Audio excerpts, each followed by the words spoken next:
this video may be for the inner geek within you. If you're a rugby trained spotter, if you're a rugby nerd herd and you love the numbers, you love crunching the numbers, then maybe this is just for you.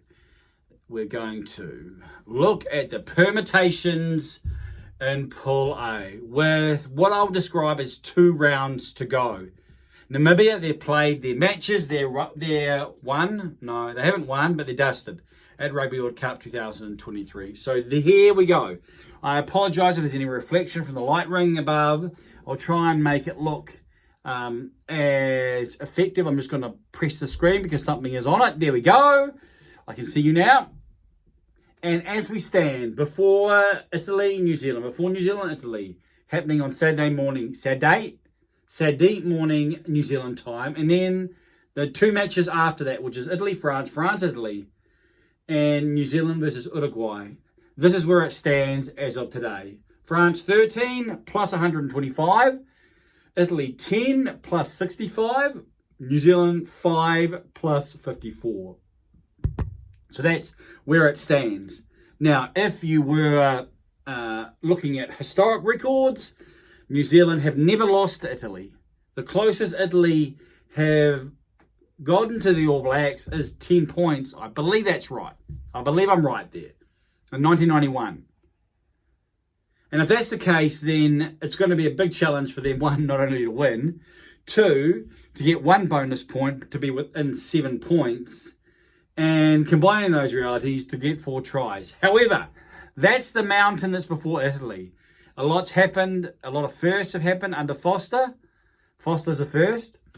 And so, in the spirit of the Wallabies, what seems to be happening or can be interpreted as happening, a lot of talk around, something's in the air. And what transpires, what could transpire, what could happen. So I'm going to work through from, I don't know if I'll get all the scenarios or even the great majority of the scenarios, because I think, wow, how many have you got?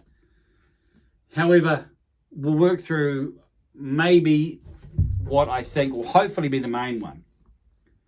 Tiebreakers off the top. First tiebreaker is head-to-head. So if you're tied with one side, it's what was the result in the pool. If there are more than one involved, and if maybe it was a draw, then for and against. And then it gets more convoluted from that point. Hard to see it going beyond for and against. Potentially for and against comes into it, I think, if somehow France get themselves involved. But let's take New Zealand and Italy.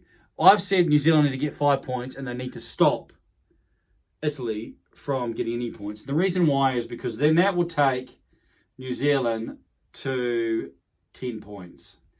They're for and against, say they win by 30. Well, they go to plus 35 and they go to plus 84. So for and against will not be an issue there if there is somehow these are all tied. And I think that's what you've got to take into account. How can New Zealand not make the quarterfinals? Well, the easiest result, or the easiest way, is for them to get beaten. For them to be on 5, and if Italy get anything out of this contest, let's say it's a draw. Let's just go with, I haven't been thinking about this one, but let's say New Zealand go to 7, Italy go to 12, and so it's 7, 12, and 13. So New Zealand are 5 points behind Italy. Let's say they get 5 points versus Uruguay, and they go to 12. So they're on the same. Italy would therefore need to get a point out of France because New Zealand's for and against would be much superior given what they'll score against Uruguay. So, but the likelihood of that happening from so much so that I actually shot this video because I'm a one-shot wonder. No editing here. You could say, well, we know. And so I hadn't worked that one.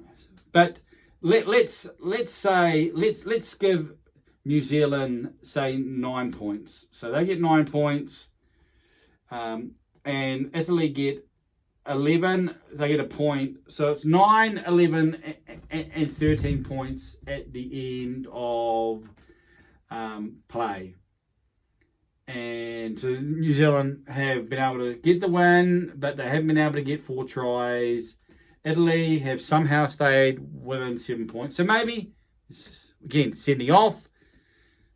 Maybe the conditions aren't really that good, and there's a freak downpour. I think it's Leon, and they're going to the last round, and it's all to play for.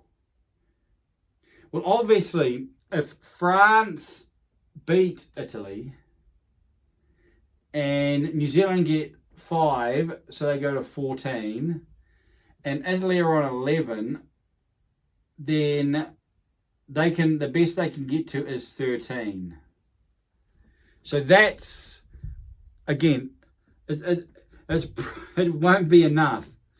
And even if New Zealand only get, say, 4 points against Uruguay somehow, they only get 13.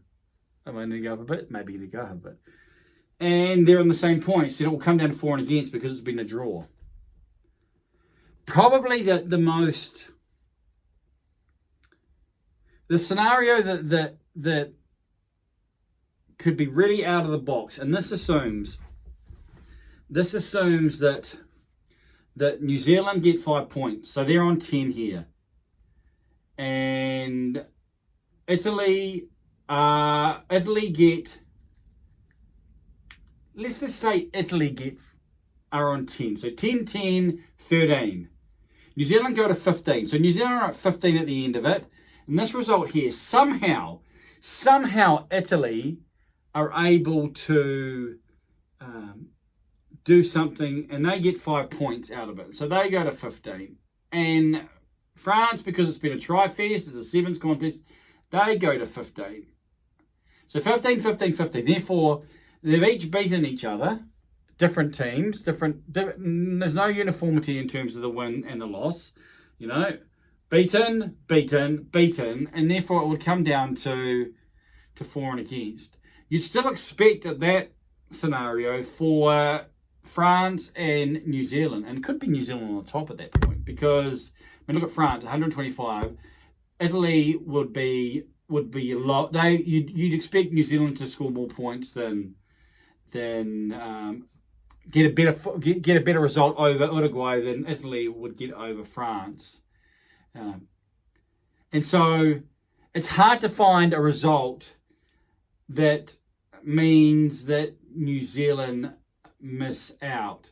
Maybe the one way would be that if somehow if they were able to get, if New Zealand got 15 and they were able to get 12, so they're on 12 before they play, so they're at 13, 12, and they're on 10. So it's been a rugby fest.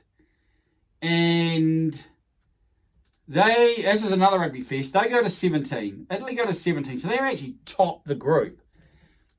France have gone to 15, so they're here again.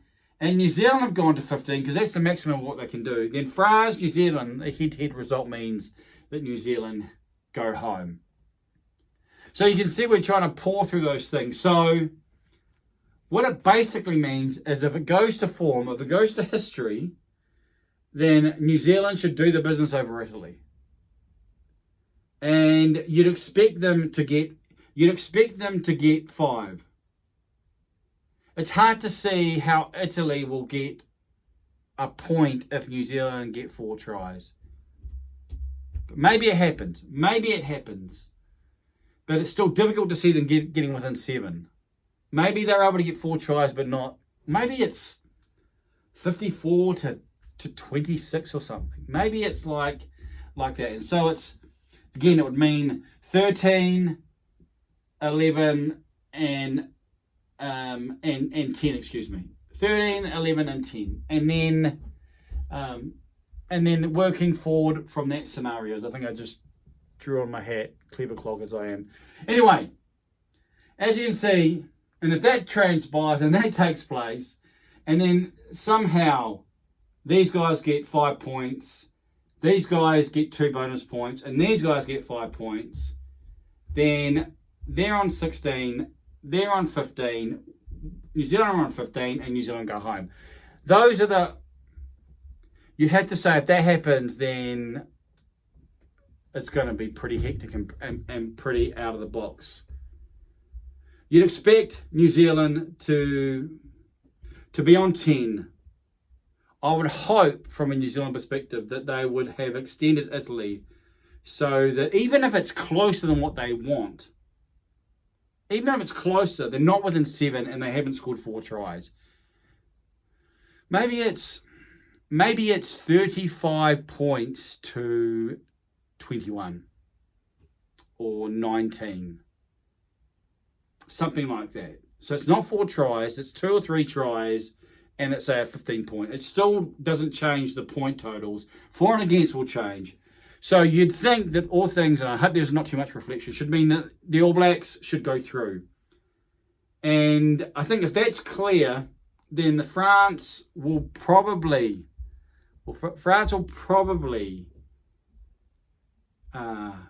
want to top the group. They'll want to win versus Italy to keep the momentum going. Who knows if DuPont's going to be back? Who knows if the man with the iron mask may come back early? You'd expect him to maybe give it some time. So quarterfinal, maybe at the earliest, but who knows? But that's the permutations. What do you expect? What do you think is going to happen? What do you hope happens? And can you see somehow any type of scenarios where New Zealand is knocked out? I'll leave it there. It's been 12 minutes. What say you? I am Johnny King.